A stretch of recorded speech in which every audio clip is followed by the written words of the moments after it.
Então, vamos lá, vamos falar sobre os estudos e leituras em andamento aqui no mês de agosto.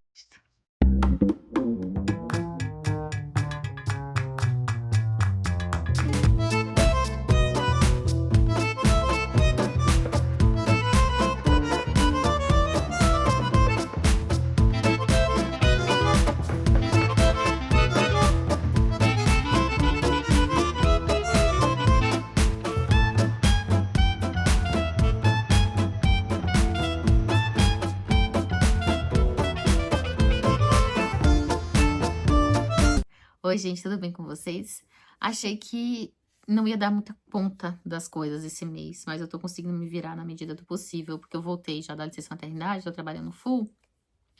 Tem a Jujubete aqui e tem o Luquinhas, né, que esses dias ele tá internado, porque foi necessário pra fazer as investigações, então tô tendo que me virar em 1001. Minha mãe não tá aqui esses dias, mas fato é que a gente se adapta a tudo nessa vida, sabe? A gente consegue se adaptar. Lógico que escolhas têm que ser feitas, coisas vão faltar.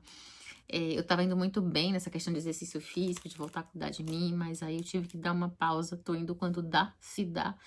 Mas é isso, né? Vamos aqui aos estudos e leituras em andamento. Tá rolando coisa boa, hein? Vocês sabem que eu tenho um clube do livro. Meu amor. Ela vai participar, tá? Vocês sabem que eu tenho um clube do livro com a K. E a gente é clube de livros sobre livros. E nós temos geralmente 2 edições em andamento. Uma das nossas edições é Portugal em Páginas, em que a gente está fazendo um caminhar na literatura portuguesa. Já lemos os Lusíadas, já lemos o Alta Barca do Inferno do Gil Vicente. E agora a gente está no polemiquíssimo O Crime do Padre Amaro, de Eça de Queiroz. Gente, eu nunca tinha lido esse livro do Eça. O que eu já tinha lido foi Primo Basílio há muito tempo atrás. E Os Mais eu fiz uma releitura agora. E é a primeira vez que eu tô lendo O Crime do Padre Amaro. E, gente, tragédia, hein? Tragédia, polêmica. Eu gosto, gente, do Eça de Queiroz. Eu sei que ele é acusado de ser plagiador, de tudo, enfim, mas eu gosto. Mas a gente vai conversar sobre esse livrinho no final do mês, que eu tenho quase certeza absoluta que quando for final do mês pra falar das leituras concluídas, esse vai ter sido concluído, porque faz parte do clube. Enfim, então não tem como eu não ter concluído ele, não. E aí, a outra edição que a gente tá em andamento agora é a edição do Rei Arthur, O Mundo Arturiano, que é uma edição do nosso coração. Acho que até hoje, das edições do clube, a minha edição do coração tinha sido o Mundo Grego Antigo, que é um tema... Deixa eu só levantar aqui um pouquinho essa câmera. Que é um tema que eu muito gosto, eu era apaixonada.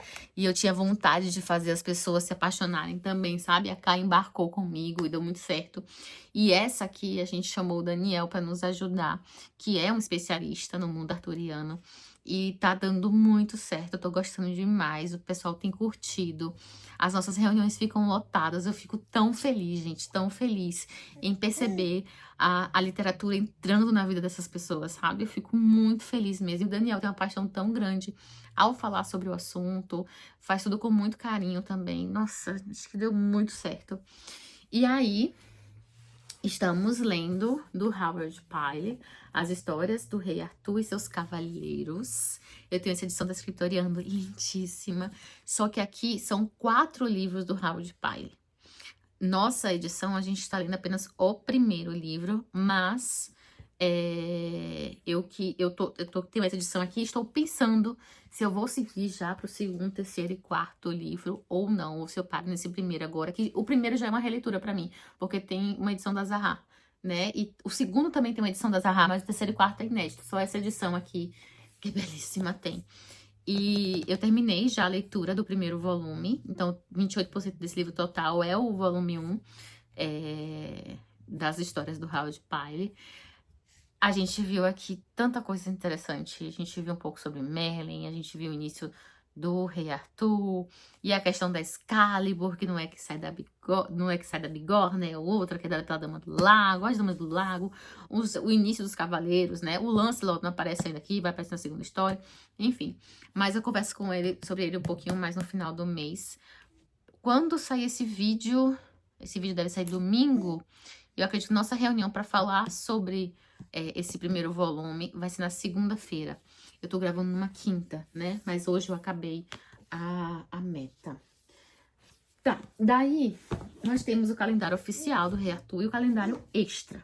Deixa eu pegar aqui, peraí, rapidinho, que tem muita coisa aqui embaixo.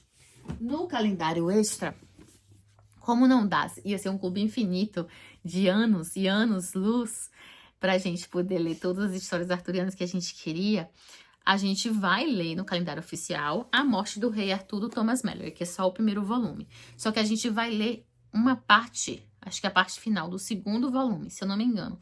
Eu não tô lembrada de cabeça agora, né, Jujuca? E aí, no calendário extra, quem quiser ler A Morte do Rei Arthur todo, existe um calendário extra paralelo acontecendo. E eu estou lendo e mandando áudios pro pessoal lá, a cada trecho, né? Então, eu não lembro agora do livro todo em que porcentagem eu tô. Vou colocar aqui em cima pra vocês, porque eu não lembro.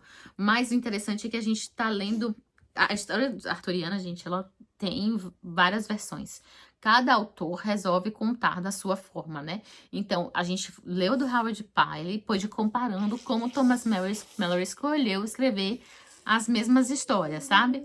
E, obviamente, o Howard Pyle, ele tem um tom mais infantil, nos primeiros volumes, pelo menos, mais mágico, que exalta mais a nobreza dos cavaleiros, enquanto aqui é um pouco mais cru. Nada demais, mas um pouco mais cru. E tem muito mais informação. Então, você parece estar uma eterna corrida. E o Daniel falou que é isso mesmo, porque o Mallory queria colocar todas as histórias, né? Tudo, absolutamente tudo. E ele compilou tudo. Então, a gente sente isso no texto mesmo, que o texto é meio mais corrido. E é isso. Esse é o primeiro volume, eu tô ainda lendo ele. Não lembro aqui a página exatamente que eu tô, mas eu vou colocar a porcentagem dos 2 volumes juntos, tá? Do tomo 1 e tomo 2. Esse aqui, com certeza, não acaba no final do mês. Não é essa a nossa intenção. Acho que os 2 volumes só acabam no mês que vem. Olha lá, ou é no outro. Você lembra, Jujuba? Não? Tá bom, ela não lembra, não. Então, vamos lá. Dos clubes é isso, agora vamos... Pra minha área... Sim, isso aí. É isso aí. Você quer um livrinho? Peraí. Ah, esse livro não tem graça pra você. Toma esse aqui, ó, esse pequenininho. Toma aqui. A gente vai pra minha área de membros aqui do YouTube. Pra quem não sabe, eu também tenho uma área de membros. Gente, eu me envolvo em cada coisa. Mas tudo bem, eu adoro ter um monte de livro pra ler. E se meus problemas fossem ter um monte de livro pra ler pra dar conta, meu Deus, que prazer, que sabor seria. Mas enfim, eu tenho uma área de membros aqui no canal em que a gente se propõe a ler livros difíceis e eu tenho 2 níveis. Dá até pra pensar. O nível 1, que é R$2,99, que a gente escolhe no livro principal e a gente lê. Geralmente são 2 curtos e um calhamaço, 2 curtos e um calhamaço. A gente tá em um calhamaço agora. E o nível 2, que tem acesso também ao nível 1, que é de R$4,99, que a gente tem um projetão paralelo de, assim, 50, no máximo 70 páginas a cada 15 dias de um projetão. Então, no principal, a gente tá lendo, deixa eu pegar aqui embaixo, A Montanha Mágica, que eu acho que eu acabo ainda esse mês. A nossa reunião final, eu acho que é 7 de setembro, enfim. A edição desse da Montanha Mágica vai acabar na primeira semana de setembro, mas eu acho que eu acabo esse mês. Eu vou colocar a porcentagem aqui, mas falta só o finalzinho. E eu estou muito apegada a esse livro. Esse livro, ele é muito imersivo, se você se permitir, obviamente. E a sensação que eu tenho é que eu amadureci várias coisas junto com o Hans Castorp, porque é nosso personagem principal aqui, e com o próprio Thomas Mann. Porque ele sofreu um processo de transformação durante a escrita desse livro, porque a gente teve no meio algo muito importante, que já aparece aqui no início, que ele fala, que é o propósito, que é a Primeira Guerra Mundial.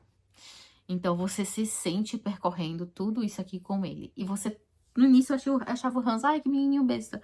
Hoje eu torço tanto por ele, tanto por ele. E eu não lembro, acho que a gente separou 5 meses pra fazer essa leitura. Eu acho que foram 5 meses. Nossa, vai virar um dos livros da minha vida. Eu sempre falo que o livro da minha vida é Dom Quixote. E eu acho que hoje, se você me perguntar, eu vou falar Dom Quixote e a Montanha Mágica. Porque também eu enfrentei ele durante um processo de ter a Julinha, né? Dom Quixote foi tentar engravidar do Lucas, passar pela gestação e passar por 10 meses na UTI. E Don Quixote me acompanhou durante todo esse processo, todo. Então, ele ficou marcado. E aqui foi uma formação minha também, sabe? Que foi o processo de ter Julinha e redescobrir a maternidade, porque pra mim a maternidade era amor, mas o amor era uma dor. A maternidade era dor pra mim. E ainda assim eu amava ser mãe, e amo ser mãe, né? E amo ser mãe do Luquinhas, apesar de que pra mim, essa maternidade, até o Luquinhas era uma dor tão grande, que era junto com um amor tão grande, mas que envolvia muito medo, muito sofrimento. E Julinha, eu descobri que a maternidade pode ser muito prazerosa, muito gostosa. E eu enfrentei isso com a Montanha Mágica, sabe? Me acompanhando nesse processo todinho. Então, vai virar livro da minha vida. Vai virar livro da minha vida. E também enfrentando um novo olhar sobre Lucas. Um olhar de que entender mais as dores do Lucas, sabe? Entender os limites dele. E tá muito claro pra mim os limites de Lucas em relação a sofrimentos que ele passa, sabe? Mas enfim, outra história para outro momento. Eu me sinto muito mais completa hoje em dia em saber um pouco de cada uma dessas maternidades tão diversas e tão diferentes. E eu precisava passar pelas duas? Não sei, porque eu não acho que meu filho precisava passar pelo que ele passa, não, sabe? Mas já que aconteceu, que tiremos lições, né? Diante de tudo isso. Enfim. E aí, eu terminei um livrinho, que é esse aqui, O Escândalo da Distância, que é um livro de apoio para a leitura da Montanha Mágica, e eu recomendo, tá? Ele vai ajudar em algumas questões em relação à Montanha Mágica que eu acho bem interessante, principalmente sobre os diversos olhares do tempo, e eu gostei disso, e um pouco sobre o próprio Thomas Mann, a biografia dele, e algumas coisas específicas aqui. Eu gostei desse livrinho como apoio, tá? Não, quem quiser ler a Montanha Mágica, pega aqui, ó. Dá print aí, galera. Deu print? Deu tempo? Pronto. Gostei demais. E aí, pra ler a Montanha Mágica, eu quis estudar um pouco a Primeira Guerra Mundial. E aí tem um livro da Primeira Guerra Mundial que eu nem peguei aqui, tá lá. Porque ele tá pausado. Porque não tava dando conta de ler tanta coisa ao mesmo tempo. Vocês sabem que eu gosto de ler muita coisa ao mesmo tempo. Mas às vezes eu falo, você vai ficar guardadinho um pouquinho aqui, meu bem, porque... E aí aconteceu isso, né? Mas tem um outro aqui que tá caminhando, que é A Sagração da Primavera, do Modris... Ai, meu Deus, quase cai tudo. Eckstein. E tô mais da metade final. Acho que uns 66%, se eu não me engano. Vou tentar colocar aqui. Eu acho que eu acabo esse livro esse mês. Eu adorei a abordagem dele sobre a Primeira Guerra. Com calma eu vou falar.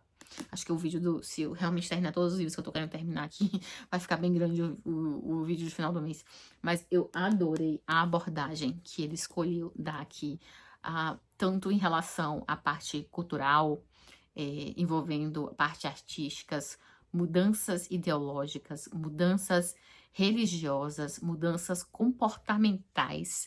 Ele vai abordando tudo isso, e principalmente a parte de imprensa e manipulação de informação durante a guerra, sabe? Ele não tá aqui focando, batalha de tal. Não, ele foca nos diários dos soldados, na impressão da guerra.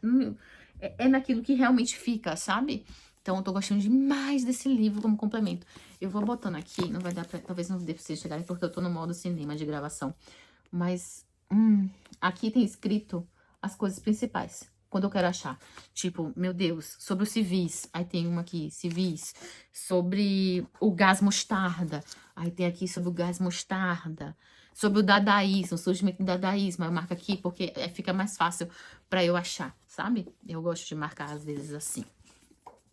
Aí, ok, da Montanha Mágica é isso. E aí, agora em setembro a gente começa lá na minha área de mimas, por isso que eu convido vocês a entrarem. E eu vou deixar aqui embaixo o vídeo em que eu falo um pouco sobre Dostô, porque o nosso próximo livro é Memórias do Subsolo, do Dostoiévski. E eu já li, vai ser uma releitura pra mim. Eu gosto demais desse livro. Eu adoro aquele homem ressentido. Ele não adora nada, mas eu gosto dele. Gosto no sentido de como personagem, tá, gente? Não como pessoa, porque eu ia odiar ter um amigo que nem ele. Eu conheço as pessoas daquele jeito. Mas, enfim, aí eu li o texto de Memórias do Subsolo aqui do Nabokov, nesse Lições de Literatura Russa, só pra ter a visão negativa, porque eu sei que o Nabokov, ele não gosta, né, do Dostoiévski, então ele vai ter uma visão sobre o que falta. Então eu queria começar já com a visão negativa, porque eu já tenho uma visão positiva sobre a obra, eu tenho outros textos que vão falar coisas muito interessantes, eu queria uma visão negativa, o que falta, tal. Então eu acabei lendo só o textozinho daqui mesmo. Esse livro, eu depois tenho que parar pra pensar tudo que eu já li dele, porque eu marco, sabe, gente? Esses livros ficam assim, como em leitura eterna, lá no Scooby, porque eu leio algum tópico, alguma coisa, eu marco aqui que eu li e tal, não vou lendo todos de vez, né? Eu tô lendo um livro, eu sei que aqui tem, o Crime e Castigo tá aqui, vou pegar o Crime e Castigo pra ler, aí eu vou lá e pego. Vai falar de Almas Mortas do Gogol, então, sabe? Então eu escolho cada momento pra ler, não saio lendo corrido, tipo, vou pegar e sentar e ler, não é assim que eu faço. Pois bem, aí, lá na minha área de membros, eu tenho outro projeto que eu falei pra vocês. Então estamos... lendo as 1001 noites. 1001 noites. Eu não lembro. Aliás, olha, eu nem devia ter ficado falando essas porcentagens. Porque como eu edito numa sexta ou sábado... se bem que amanhã é sexta, né? Eu tô gravando na quinta. Às vezes eu caminho a porcentagem de alguns aqui, eu boto a porcentagem atualizada. Teoricamente, eu estou em 57%. Se eu ainda estiver, eu vou escrever aqui, mas eu acho que eu vou ter adiantado um pouco mais. Do terceiro livro, das 1001 noites, que é o nosso projetão. Acho que vai levar um ano, hein? Pra terminar tudo. Eu tenho que ver quando a gente começou. Eu acho que foi no final do ano passado e eu acho que a gente vai até janeiro, talvez mais de um ano. Pra ler os 5 livros, né, desse box das 1001 noites. A gente bota a meta, assim, de 50 a 70 páginas a cada 15 dias. E lê com calma e depois eu faço um vídeo, quando eu posso, curto. Que às vezes eu me empolgo pra falar, mas às vezes não. Resumindo os principais pontos pra relembrar, porque são muitas histórias. E pegando o fio e tentando trazer algumas análises pra vocês. Tipo, isso relaciona com isso, com aquilo, blá, blá, blá. Então é isso que a gente tenta fazer. E a gente tá na história de Simba, o Marujo, que é uma história que provavelmente não pertencia às histórias originais da 1001 Noites. Pertencia a alguma outra coisa que o Antônio Galland, que foi o tradutor francês, né, lá do século XVII, incluiu na sua tradução. E com o tempo isso foi incorporado mesmo para as 1001 Noites. Não que ele inventou, tá? Porque existia uma teoria que ele inventou a história, né? Que ele criou. Não, parecia que já era uma história recorrente ali, que acontecia mesmo. E ele acabou compilando dentro, achando que fazia parte do mesmo coisa. Enfim, é isso. Só que eu não paro por aí. Não paro por aí. Dentro da minha área de membros, a gente tem um negócio que é assim, página solta. O que é? Tô a fim de ler um livro X, sem calendário, sem nada. Pegar um livrinho e parar assim, que a gente às vezes não dá vontade de pegar um livro e ler. E aí eu vou lá, só quem quiser ler comigo, vai ler esse livro aqui, que eu tô lendo, tal. E aí eu peguei esse livro pra ler, que eu já queria ler ele. E também o Nicolas, do canal As Hojas Muertas, na área de membro deles, porque eu faço questão de tentar participar na minha área de membros, eu apoio. Eu faço questão de tentar participar do máximo que eu posso de outros colegas booktubers, sejam eles mais próximos ou não, eu tento sempre apoiar. E aí ele ia ler Manhã e Noite do Ian Fosse, eu só li do Fosse Alice, até hoje tem até uma resenha sobre Alice, e eu vou fazer resenha sobre Manhã e Noite, porque eu já terminei. Lá, quem quiser ler comigo, lê. Eu vou lendo e vou fazendo áudio quando eu posso sobre minhas impressões da leitura. E eu tive encontro ontem. Eita, a Julinha tá aqui fazendo naquele momento, galera. Eu tive encontro ontem com o Nicolas e com o pessoal lá da área do Apoia-se deles pra falar sobre esse livro. E eu gostei demais, demais. E tem os áudios todos que eu mandei pro pessoal antes do encontro, né? Porque eu acabei o livro... Nem lembro. Eu já tinha feito os áudios iniciais. E aí a gente teve encontro ontem. E aí eu mandei o áudio final do término da obra hoje. Mas vai ter resenha específica desse livro. Já tá até pensada. Já pensei em algumas coisas que eu quero falar sobre esse livro na resenha. E aí vamos para assim, né? Por quê? Porque eu quis, né? Paralela a tudo isso. A gente tem o clube do livro da Dua Lipa. A gente tenta... Eu tenho um vlog, faz parte dos meus vlogs aqui. em que eu vou eu mudei meus vlogs, né? Meus vlogs antes era meu dia a dia com meus filhos e como leitora. E aí teve uma confusão muito grande de uma galera do mal mesmo, que resolveu fazer, como é que eu posso dizer? Tem uma palavra técnica, que agora eu esqueci qual é, mas resolveram falar mal de mim, e dos meus filhos e da minha relação com eles, enfim, ressentimento, pessoas do subsolo, né? E aí eu repensei muito sobre esses vlogs e eu resolvi mudar. Eles primeiro vão ser sobre o Clube do Livro da Dua Lipa, que eu ia repassar para vocês essa ideia de livros diferentes que saem da minha bolha, seja bolha ideológica, política, social, cultural, livros que fossem diferentes mesmo. E eu resolvi seguir o clube dela. Eu repasso isso com vocês, compartilho com vocês. A gente tem um grupo do Telegram, eu vou deixar o link aqui embaixo, em que a gente vai, no meu tempo também, galera, lendo os livros devagar, e eu vou mandando áudio das partes, a gente tá debatendo. E foi uma experiência muito interessante ler o primeiro livro. Eu não acabei ainda, eu tô em 70 e alguma coisa, não sei, talvez eu tenha adiantado alguma coisa mais, mas é a história de Chuck Bem, que é um livro que sai total do que eu costumo ler. Minha vida é muito de ler clássico, não sei o que, enfim. E aqui foi interessante. Eu sempre comento como a literatura tem o poder de aproximar a gente de realidades, de vivências e gerar empatia e um olhar, às vezes, ou crítico, inquisitivo ou acolhedor sobre outras situações, né? E esse livro tá dialogando dessa forma, assim, comigo. E eu acho que acabo até o final do mês, mas vocês têm que acompanhar o vlog. Já saiu o primeiro, saiu o pré-vlog e saiu já o vlog 1, em que eu tô quase finalizando esse livro. Eu comento sobre as próximas leituras que vão acontecer. Mas esse aqui ainda está em andamento. Acredito que esse fim de semana eu acabe ele. Então, talvez, quando sair esse vídeo, eu esteja finalizando as últimas páginas. Talvez. Deixa eu ver o que mais. Tem mais coisa aqui acontecendo. Vamos lá. Eu sempre participo da área da Mônica, área de membros dela. E também, sim, eu nem falei. Aquele livro da Sagração da Primavera, eu também acompanhei na área de membros da Gabi. E a da Mônica são 2 livros que aconteceram. Esse que já terminou, que é Stoner, do John Williams. E eu tava vendo algumas resenhas e eu acho que esse livro, ele vai dialogar com cada um de uma forma diferente, né? Como algumas pessoas se sentiram, e é isso mesmo, tem essa questão, incomodadas com a insocez da vida desse personagem, que é o Stoner, né? Que é uma vida muito insossa, é uma vida que as pessoas querem sacudir. E comigo esse livro dialogou muito diferente, gente. Eu fiquei até impressionada, porque eu fui ver algumas resenhas, né? E eu falei assim, nossa, mas é verdade, tem gente que vai pensar assim, né? Pra mim foi tão diferente. Esse livro me deu uma calma, porque fez eu pensar assim, nem todo mundo quer sair fazendo acontecendo, nem todo mundo quer encher sua vida de confete. Tem gente que só quer viver de boa, na boa, sem muita coisa. Passar despercebido pela vida mesmo. E isso dá uma calma. Então, em um momento em que tudo que acontece aqui na minha vida ao redor está me afastando de convivências com outras pessoas, está me afastando em poder investir mais na minha carreira, no sentido que eu queria, que eu preciso ter mais networks, contatos, em um momento que eu tô voltando muito pra mim, pra dentro, pra minha família, pra minha casa, pras coisas aqui que eu tô me colocando dentro de uma concha, sabe? Esse livro dialogou comigo dessa forma, tipo assim, né? Tá tudo bem. Às vezes, né? Menos é mais.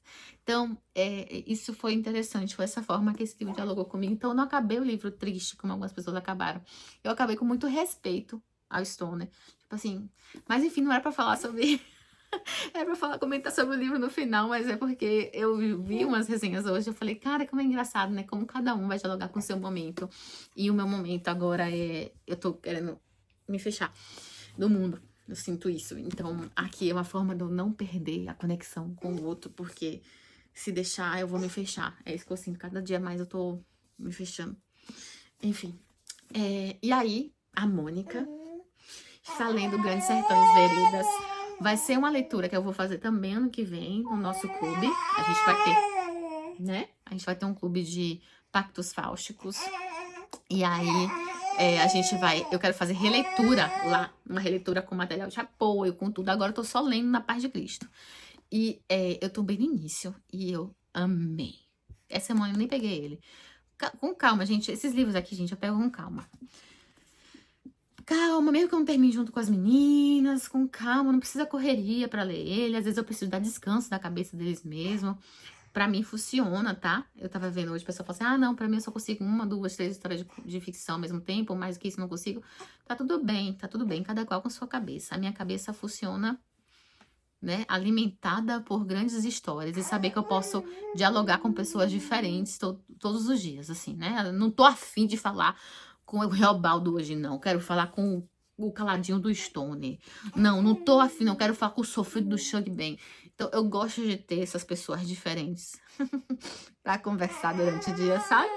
Já que por aqui eu converso tão pouco dentro de minha casa, cada vez mais eu falo tão pouco, né, Jujuba? Se bem que Jujuba tá aqui uma prova contrária, de que eu falo muito, ela fica me imitando. Mas, enfim, aí tô amando demais. A porcentagem vai ficar em algum momento pra vocês. Acabou? Não. Acabou, não. Finalizei A Megera Domada, que é uma leitura da área de membros da Morgana. E vai ter reunião dia 20. Comento depois um pouco o que eu achei. Como eu gosto muito da novela, que é o Cravo e a Rosa, eu fiquei meio assim com a história. Gente, se vocês soubessem que eu tô gravando esse vídeo quase meia-noite, minha filha tá nessa animação. Ela é muito a mãe, eu sou muito noturna, eu durmo muito tarde. E ela tá ficando igualzinha, eu tô ficando desesperada, porque o médico já falou, criança tem que ter o ciclo circadiano muito bem bonitinho, tem que estar dormindo tal horário. Eu não consigo, porque ela é o meu ritmo. Enfim, comento depois com vocês, ainda vai ter reunião. E esse aqui é um projeto paralelo, enfim, que era pra eu fazer, mas eu tô super atrasada. Eu acho que tem 15 dias que eu não pego nesse livro, que é Doutor Zhivago, do Boris Pasternak. 15 dias. E eu não vou voltar nele agora. Não vou. Eu vou acabar umas coisas aqui pra voltar nele. Eu tinha prometido que ia acabar 2 livros pra pegar um, mas só funcionou no primeiro. Eu acabei 2 livros, peguei um. Aí o outro eu acabei um, peguei outro. Acabei um, peguei outro. Não consegui. Mas tem um livro a menos, digamos assim. Eu acho que no próximo eu vou tentar isso. Acabar 2 livros pra pegar mais um. Vamos ver se vai rolar. Eu sou muito ruim disso, porque eu gosto de ter um monte de livrinho pra escolher. É isso. Até o próximo vídeo. Olha, eu acho que eu vou fazer esse vídeo sem corte nenhum. É raríssimo, porque eu falo tanta besteira que às vezes eu tenho que cortar. Mas, então tá. Deixa eu dar atenção ao meu neném aqui.